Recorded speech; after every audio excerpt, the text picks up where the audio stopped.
Assalamualaikum warahmatullahi wabarakatuh. Halo students, how are you today?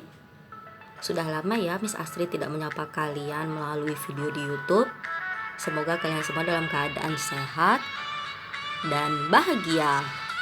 Masih semangat belajarnya kan? Alhamdulillah. Oh ya, gimana belajar di saat bulan Ramadan seperti ini? Ngantuk? Lemes?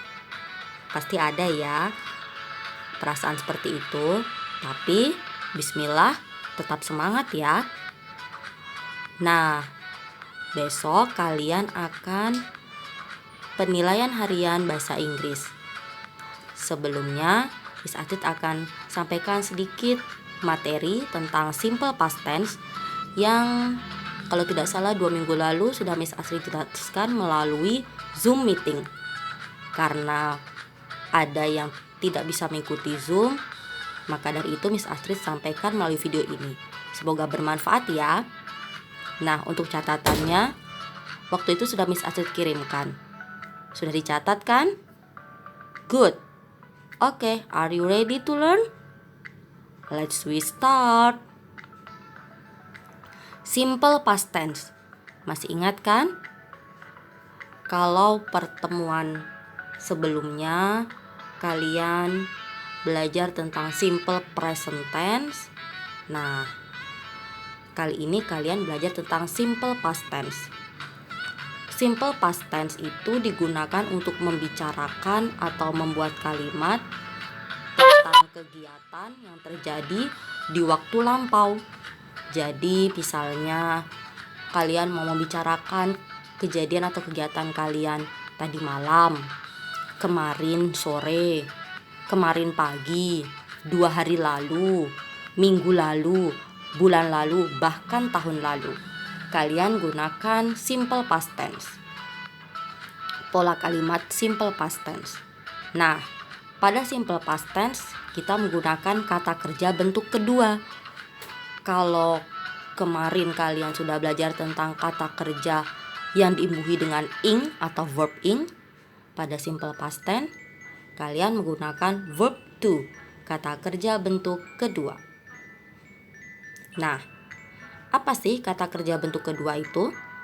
Kata kerja bentuk kedua terbagi menjadi 2 bagian. Ada regular verbs dan ada irregular verbs. Satu-satu kita bahas. Regular verbs adalah kata kerja beraturan yang mana kita menambahkan D, huruf D atau huruf ED di akhir kata. For example, cook. Cook merupakan kata kerja bentuk pertama atau verb base-nya. Nah, untuk kita ubah menjadi verb 2, kita tambahkan ED. Karena huruf terakhirnya adalah huruf konsonan. Sehingga menjadi cooked. Membacanya ada tekanan ED-nya ya, cooked. Oke, next. Yang B, study. Huruf terakhirnya adalah Y. Nah,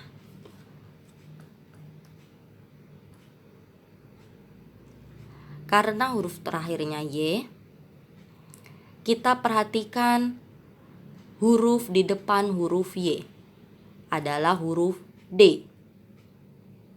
Jika huruf di depannya adalah huruf konsonan, yaitu huruf D adalah huruf konsonan, maka setelah huruf Y ditambahkan ED.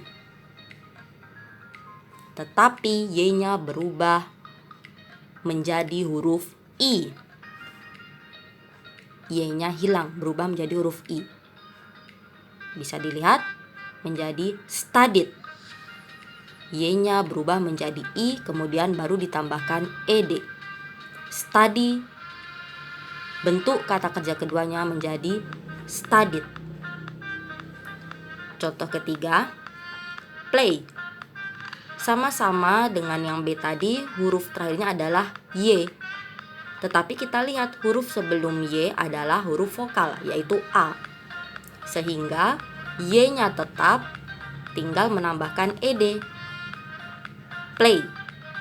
Berubah ke bentuk kata kerja kedua menjadi played. Played. Dan yang keempat, bake. Memanggang. Karena huruf terakhirnya adalah huruf vokal, yaitu E, maka kita tinggal menambahkan D menjadi baked. Baked. Oke, bisa dimengerti ya. Next. Irregular verbs. Kata kerja tidak beraturan. Mengapa tidak beraturan? Karena kata kerja tersebut akan berubah penulisannya atau ejaannya, dan bisa juga berubah cara membacanya. Atau penulisannya tetap, tapi cara membacanya yang berbeda. For example, kata kerja bentuk pertamanya adalah come. Kata kerja bentuk keduanya menjadi came. Came. Datang. Lalu yang B, drink. Minum. Kata kerja bentuk keduanya menjadi drunk. Drunk. Minum. Nah, coba lihat yang C. Penulisannya sama ya. Artinya adalah membaca. Yang awal merupakan kata kerja bentuk pertama, read. Read, membaca. Nah, bentuk kata kerja kedua dari read, penulisannya tetap sama, R-E-A-D, tetapi membacanya read. Read. Read, read. Bisa difahami ya? Nah, sekarang bagaimana kalau kita mau membuat kalimat? Pola kalimat simple past. Yang pertama dalam bentuk kalimat positif. Diawali dengan subjek. Tentu kalian sudah tahu subjek ada I, you, they, we, he, she, atau nama orang. Kemudian diikuti dengan verb 2. Lalu diikuti objek dan diberikan adverb of time atau keterangan waktu. For example, I studied mathematics yesterday. Mari kita analisa. I adalah subjek, studied adalah verb 2, mathematics adalah objek, dan keterangan waktunya adalah yesterday. I studied mathematics yesterday. Aku belajar matematika kemarin. Contoh kedua, Azam visited his grandmother last week. Azam adalah subjek, visited adalah verb 2 yang artinya mengunjungi, his grandmother adalah objek, dan keterangan waktunya last week yang artinya minggu lalu. Azam mengunjungi neneknya minggu lalu. Bisa difahami ya? Good. Nah, sekarang bagaimana kalau kalimat negatif?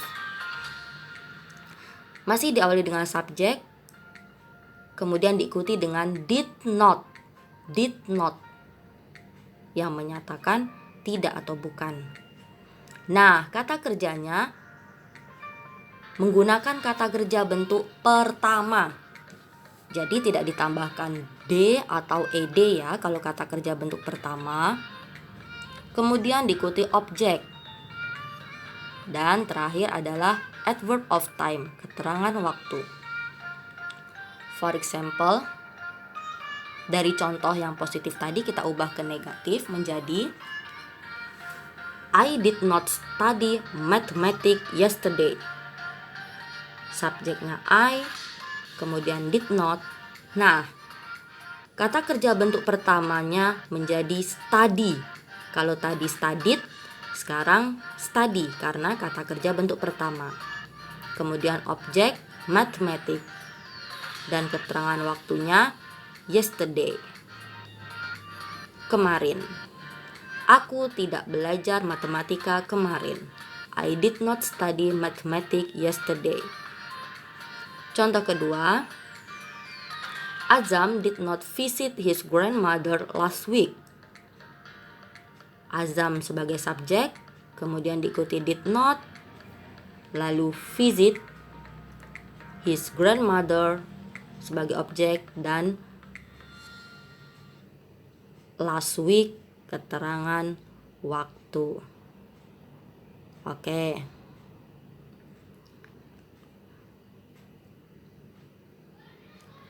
Visit merupakan kata kerja bentuk pertama. Tadi pada kalimat positif visited karena kata kerja bentuk kedua. Tetapi kalau pada kata kerja bentuk pertama ed-nya hilang menjadi visit.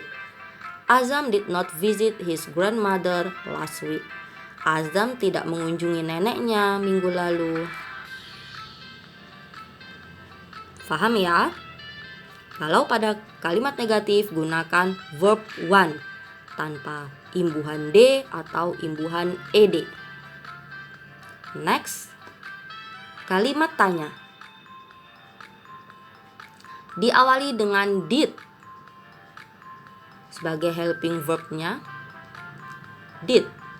Kemudian subjek. Nah, kata kerja yang digunakan sama dengan kalimat negatif, yaitu verb one, kata kerja bentuk pertama. Lalu objek, dan terakhir diberi adverb of time, keterangan waktu. For example, dari kalimat positif dan negatif tadi kita ubah menjadi kalimat tanya. Did you study mathematics yesterday?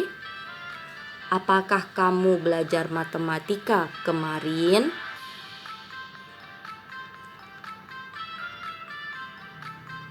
Did berada di awal, kemudian subjeknya kita ganti menjadi you. Verb one-nya adalah study, kemudian mathematics sebagai objek, dan adverb of time adalah yesterday. Nah, untuk jawabannya di catatan waktu itu sudah diberikan ya. Kalau jawabannya ya, yes I did.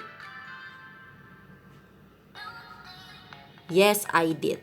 Tapi kalau jawabannya no, no I didn't. Atau no I did not. For example, contohnya, did you study mathematics yesterday? Kalau jawabannya ya, yes I did. Atau lebih lengkap, yes I did study mathematics yesterday. Oh, sorry. Maksudnya, kalau yes menjadi yes I did. Begitu saja sudah cukup. Nah, yang perlu diberi pelengkap yaitu yang negatif. Sorry. Ulangi ya. Did you study mathematics yesterday? Kalau jawabannya ya, yes I did. Cukup. Tetapi jika jawabannya no, no I didn't. Begitu juga sudah boleh.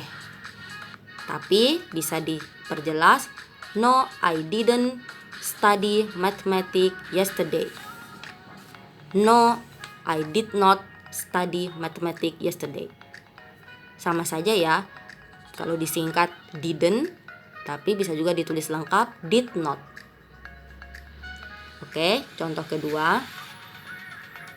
Did Azam visit his grandmother last week? Apakah Azam mengunjungi neneknya minggu lalu? Jika jawabannya ya, yes, he did. Karena Azam laki-laki, maka gunakan he. Yes, he did. Sudah cukup, sudah terjawab ya. Tapi jika tidak, no, he didn't. Begitu juga boleh. Tetapi dilengkapi seperti ini juga boleh. He didn't visit his grandmother last week. Dia tidak mengunjungi neneknya minggu lalu. Kalian boleh sambil membuka catatan yang sudah diberikan waktu itu ya. Oke. Nah, selanjutnya adverb of time. Apa saja sih adverb of time? Keterangan waktu ada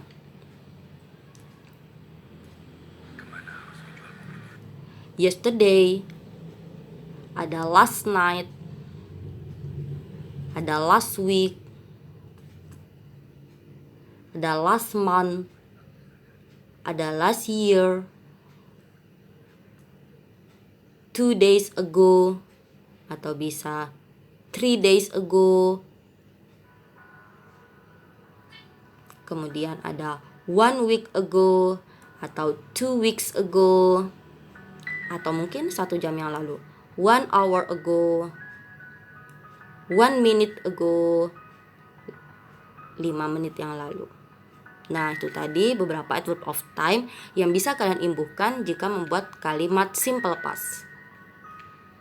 Oke, sampai di sini penjelasannya. Semoga bisa kalian pahami, bisa menjadi penyemangat kalian dalam belajar dan bermanfaat. Mohon maaf jika selama ini dalam Miss Astrid menyampaikan materi ada kekurangan dan kesalahan sedikit yang bisa Miss Astrid berikan. Semoga dapat bermanfaat dan bisa kalian ingat, serta bisa menemani kalian belajar dengan mudah dan memandu kalian dalam mengerjakan soal-soal ataupun ulangan. Thank you very much for today. Semangat berpuasa, semangat beribadah, dan tentunya semangat belajar. Stay safe, stay healthy. Wassalamualaikum warahmatullahi wabarakatuh. Bye-bye. Jangan lupa belajar untuk besok ulangan ya.